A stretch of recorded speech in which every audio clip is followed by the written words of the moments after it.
Max was more than just a dog to Mr. Grayson. He was a lifeline, a constant companion in a world that had grown increasingly quiet.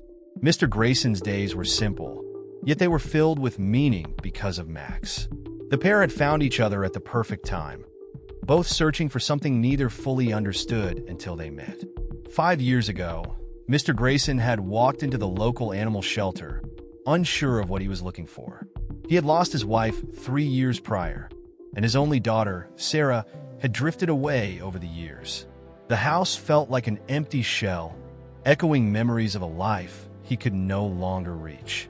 When the shelter volunteer led him to a pen near the back, his eyes fell on Max, a scruffy golden retriever mix with soulful eyes. Max had been abandoned as a puppy and spent most of his life in the shelter, overlooked time and time again. When Mr. Grayson knelt by the pen, Max didn't bark or jump. He simply walked over and pressed his nose to the chain link, his eyes meeting Mr. Grayson's in a moment of quiet understanding. "He's not a young one," the volunteer had warned, "but he's got a good heart." Mr. Grayson chuckled softly. "We'll get along just fine then." From that day on, Max became a part of Mr. Grayson's life in a way that filled the cracks left by loss. Together, they formed a routine. Mornings started with the sound of Paws padding against the hardwood floor as Max eagerly waited for breakfast. Afterward, the two would take a slow stroll through the neighborhood, Max trotting ahead but always glancing back to make sure his companion was close behind. Afternoons were spent in the garden. Max would lounge in the shade of the old oak tree, his head resting on his paws, while Mr. Grayson tended to his tomatoes and roses. "You're not much of a helper, are you?" Mr. Grayson would tease, tossing a ball toward Max, who would half-heartedly chase it before returning to his spot. Despite the jest, Max's mere presence was all the help Mr. Grayson needed. Evenings were their quiet time. As the sun dipped below the horizon, casting the sky in hues of orange and pink, Mr. Grayson would settle into his favorite armchair, a cup of tea in one hand and a book in the other. Max would curl up at his feet, his rhythmic breathing a comforting soundtrack to the stillness. Sometimes Mr. Grayson would read aloud, his voice filling the space as Max listened, his ears twitching at the sound. But their bond went deeper than routines. Max had an uncanny ability to sense Mr. Grayson's emotions. On days when the memories of his wife weighed heavily on him, Max would rest his head on Mr. Grayson's lap, his eyes filled with a quiet empathy that needed no words. In return, Mr. Grayson showered Max with affection, ensuring he never felt the sting of abandonment again. As the years passed, their companionship became a lifeline for both. Max brought laughter back into Mr. Grayson's life, whether it was through his clumsy attempts to chase squirrels or the way he'd nudge Mr. Grayson's arm when he thought he wasn't paying enough attention. And for Max, Mr. Grayson was the first person who truly saw him, not as an old, unwanted dog, but as a being deserving of love and care. But time, as it always does, moved forward.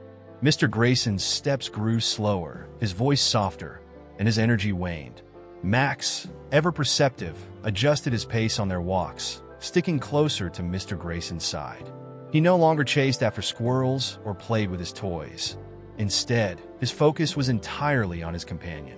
They were growing older together, two souls finding comfort in each other as the world outside seemed to blur. One chilly autumn evening, the first signs of winter creeping into the air, Mr. Grayson settled into his armchair with a heavy sigh.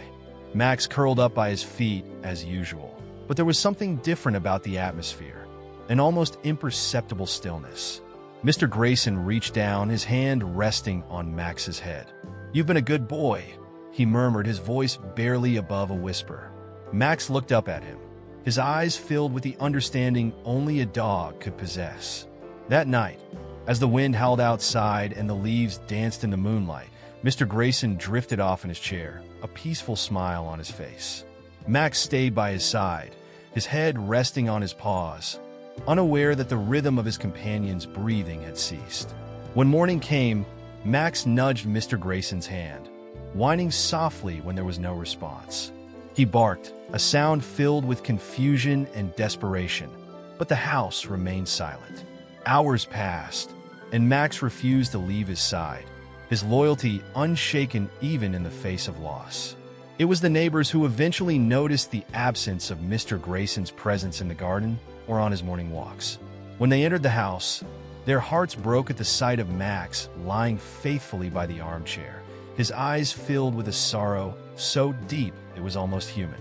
The paramedics arrived, gently moving Mr. Grayson, but Max wouldn't budge.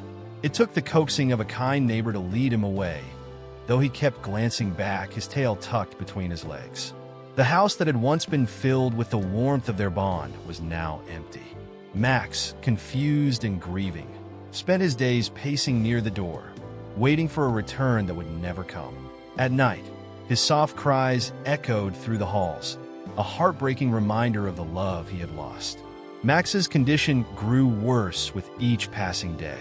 The once energetic dog, who would eagerly wag his tail at the sound of a familiar voice, now barely lifted his head.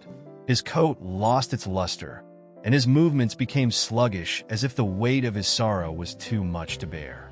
He spent most of his time curled up by the door, his ears perking up occasionally at the faintest noise, hoping it was the return of his beloved Mr. Grayson. But each time, his ears would droop, and he'd let out a soft, mournful whimper. Neighbors who knew Max and Mr. Grayson tried their best to comfort the grieving dog. Mrs. Hargrove from across the street brought over a bowl of Max's favorite stew, hoping the familiar scent would coax him into eating. But Max merely sniffed at the bowl, his gaze fixed on the front door. Even the neighborhood children, who Max used to tolerate with gentle patience as they petted him on walks, stopped by to try and cheer him up with toys and treats.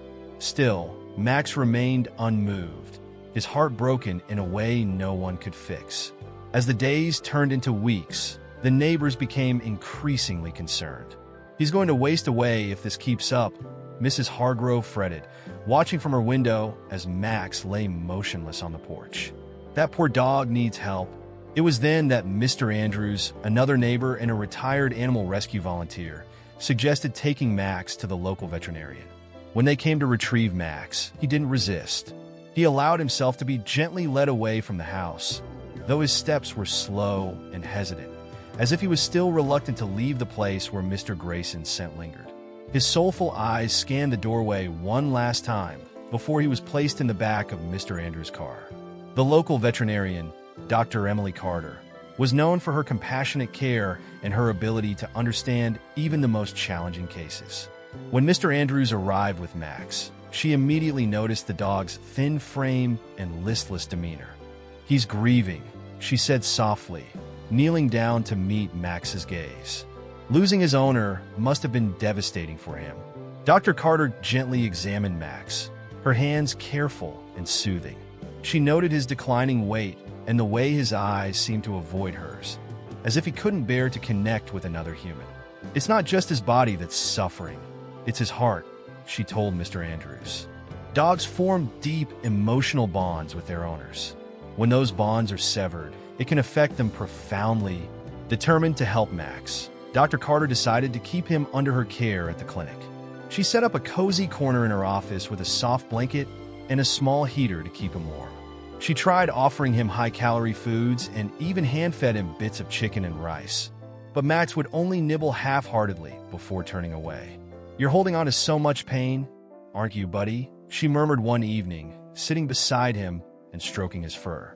Despite his reluctance to eat, Max's behavior began to change subtly in Dr. Carter's presence. At night, when the clinic was quiet, she would stay with him, reading softly or simply sitting nearby. Max would occasionally lift his head, his ears twitching at the sound of her voice. It wasn't much, but it was a start. Dr. Carter's assistant, Megan, noticed the change too. "He seems a little more responsive," she said one morning as Max wagged his tail faintly at the sight of Dr. Carter entering the room. "Maybe he's starting to trust again." Dr. Carter nodded, but remained cautious. "He's still grieving. Sometimes it takes months for dogs to recover from a loss like this. But at least he's not completely shutting down." One afternoon, as Dr. Carter was cleaning Max's collar to adjust it for his thinning frame, she noticed something unusual. The leather strap, worn and scratched from years of use, had faint markings etched into the inside. She squinted, running her finger over the surface until she could make out the words, If anything happens to me, please read the letter in Max's locket. A shiver ran down her spine as she carefully unhooked the small, heart-shaped locket attached to Max's collar. It had gone unnoticed during his initial examination, overshadowed by the urgency of his condition. Dr. Carter opened the locket, revealing a tightly folded piece of paper. Her hands trembled as she unfolded it, the weight of its potential significance sinking in. The letter was written on aged, yellowed paper, and the handwriting was shaky but deliberate. Dr. Carter read the first line aloud softly. To whoever finds this. Her voice faltered as she continued reading, the words revealing a story of love, gratitude, and one final wish from a man who had adored his dog with all his heart. Tears welled up in Dr. Carter's eyes as she finished the letter. It wasn't just a plea for Max's care. It was a testament to the bond between a man and his dog, a connection so deep that even in death, Mr. Grayson had thought of Max's well-being above all else. Dr. Carter sat back in her chair, clutching the letter to her chest. For a moment, she looked at Max, who was watching her with those same soulful eyes. "You really were his everything, weren't you?" she whispered. Max let out a soft whine, as if acknowledging her words. Determined to honor the letter's request, Dr. Carter decided to take the next step. She would do everything in her power to ensure Max's story didn't end in heartbreak. The name and address written in the letter provided a clue, one that might just lead to the closure Max needed and the new chapter he deserved. Dr. Carter stared at the letter, her thoughts swirling with emotion and questions. The name at the bottom, Sarah Grayson, seemed unfamiliar, yet it felt deeply significant. The address scrawled beside it was nearby, only a few towns over. As she read through the heartfelt words again, she felt a sense of urgency mixed with an unshakable sense of duty. To whoever finds this, the letter began, "Thank you for taking care of Max. He's more than just a dog. He's my family, my reason to keep going." The words resonated deeply with Dr. Carter, a woman who had always believed in the healing power of animals. Mr. Grayson's love for Max was evident in every stroke of the pen, his shaky handwriting carrying the weight of his final wishes. The letter continued, "Max saved my life when I was at my lowest. I couldn't bear to think of him suffering alone. If you're reading this, you have a kind heart. Please honor this one last wish." Dr. Carter wiped a tear from her cheek as she read on. The letter asked whoever found it to contact Sarah Grayson, Mr. Grayson's estranged daughter, to ensure Max found a home where he would be loved and cared for. She folded the letter carefully, slipping it back into the locket. Max, who had been lying at her feet, lifted his head as if sensing the gravity of the moment. His eyes met hers, and for the first time since arriving at the clinic, there was a flicker of something more than sorrow. Hope, perhaps, or trust. Dr. Carter picked up her phone and dialed the number listed in the letter. Her heart pounded as the line rang, each beep stretching endlessly. Finally, a woman's voice answered, hesitant and cautious. "Hello, is this Sarah Grayson?" Dr. Carter asked gently. "Yes, this is Sarah. Who's calling?" The voice on the other end was guarded, but there was a trace of curiosity in it. "My name is Dr. Emily Carter. I'm a veterinarian, and I'm calling about your father." There was a long pause on the line, the silence heavy with unspoken emotions. "My father." Sarah's voice was softer now, tinged with a mixture of surprise and apprehension. I haven't spoken to him in years. Is everything okay?" Dr. Carter took a deep breath. "I'm sorry to have to tell you this, but your father passed away recently. I'm calling because he left behind something very important, his dog Max. He also left a letter asking that you be contacted. He wanted Max to find a loving home, and he believed you might be the person to give him that." There was another long silence. Dr. Carter could hear the faint sound of Sarah exhaling shakily, as though trying to process the news. "I didn't even know he had a dog," she said finally, her voice breaking slightly. We weren't close. Not for a long time. I understand," Dr. Carter said softly. "But I think he wanted to reconnect with you, in some way through Max. He cared deeply for this dog, and it's clear from his letter that you were still very much in his thoughts." "I don't know if I can do this," Sarah admitted, her voice barely above a whisper. "I've spent so many years trying to move on from everything." Dr. Carter's heart ached for the pain she heard in Sarah's voice. "I know this might be difficult for you, but I think meeting Max could help. He's grieving too. Maybe you can find some healing together." Sarah hesitated, then sighed. "I'll come. I can't promise anything, but I'll come." The following afternoon, Sarah arrived at the clinic. She was in her mid-30s, with tired eyes that hinted at sleepless nights and a past she carried heavily on her shoulders. She hesitated at the doorway, clutching her purse tightly as if it were the only thing anchoring her in the moment. Dr. Carter greeted her with a warm smile, sensing her nervousness. "I'm so glad you came," Dr. Carter said, leading her inside. "Max is in my office. He's been through a lot, just like you have." As they approached the office, Sarah's steps slowed. Her gaze flickered to the door, then to Dr. Carter. "What if he doesn't like me?" she asked quietly. "Max has a big heart," Dr. Carter reassured her. "He'll know you're here because you care." When Sarah entered the room, Max was lying on his blanket, his head resting on his paws. At the sound of the door opening, his ears perked up, and he lifted his head to look at her.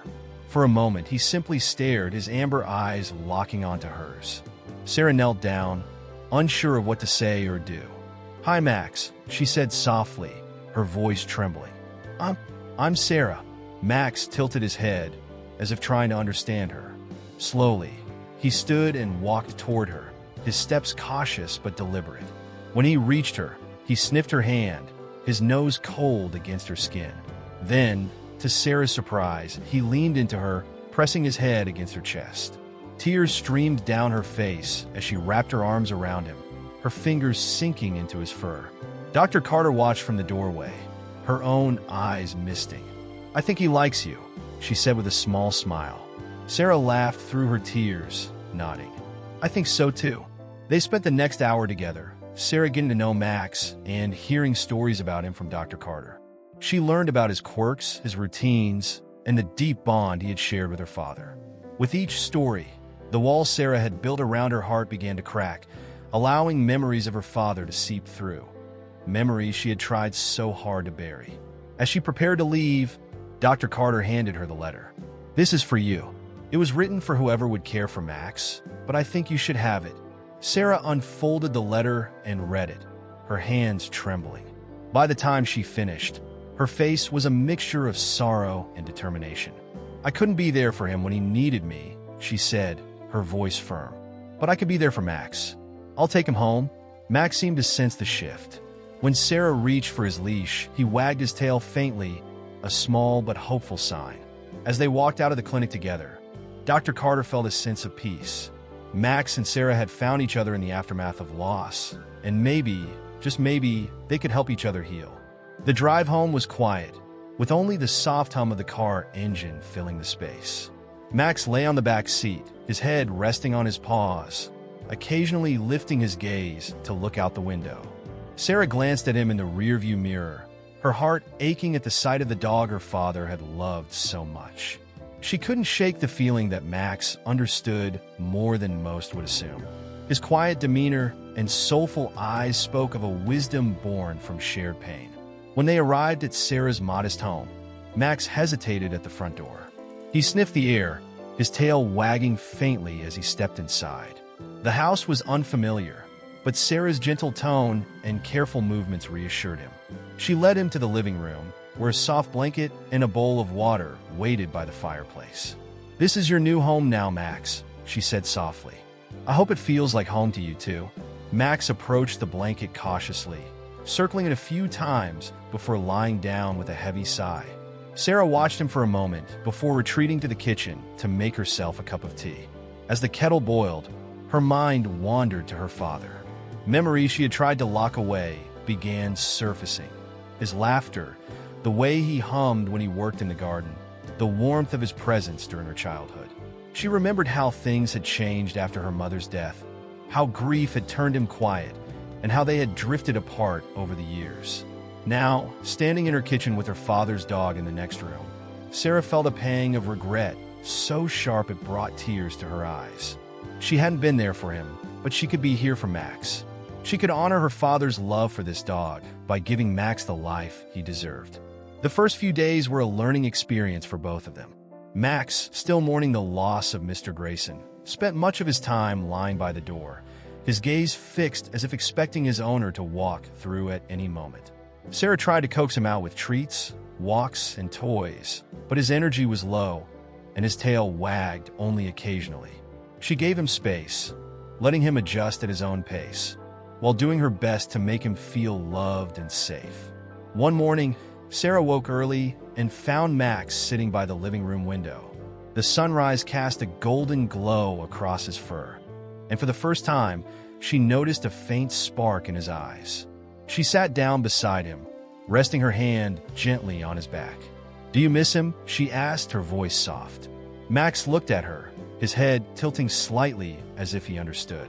"I miss him too," she whispered, tears slipping down her cheeks. As the days turned into weeks, something remarkable began to happen. Max started to open up, his tail wagged more often, and he began following Sarah around the house, always staying close. He barked softly when the doorbell rang, and he wagged his tail enthusiastically when Sarah returned from errands. Slowly but surely, the bond between them grew stronger. One evening, as Sarah sat on the couch reading, Max jumped up beside her. He rested his head on her lap, and for a moment, Sarah froze, unsure of what to do. Then she smiled, her hand moving to stroke his fur. "I guess you're starting to trust me, huh?" she said, her voice filled with warmth. Max let out a contented sigh, and Sarah felt a wave of emotion wash over her. For the first time in years, she felt connected, not just to Max, but to her father.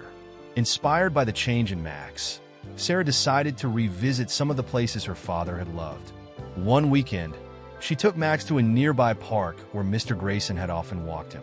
As soon as they arrived, Max's ears perked up and his tail began to wag furiously. He trotted ahead, sniffing the ground and exploring with an energy Sarah hadn't seen before. Watching him, Sarah couldn't help but smile. It was as if Max was reconnecting with a piece of his past, and in doing so, he was helping Sarah reconnect with hers. The park became a regular outing for them. Each visit brought new adventures. Max chasing butterflies, Sarah laughing as he splashed in a shallow stream, and quiet moments where they simply sat together, enjoying the peace. With each trip, Sarah felt closer to her father, as if she were experiencing the world through his eyes.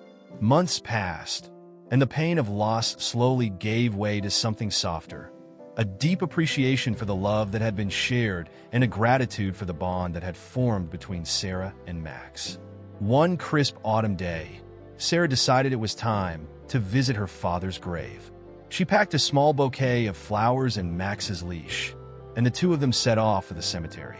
When they arrived, Sarah's steps faltered as she approached the gravestone.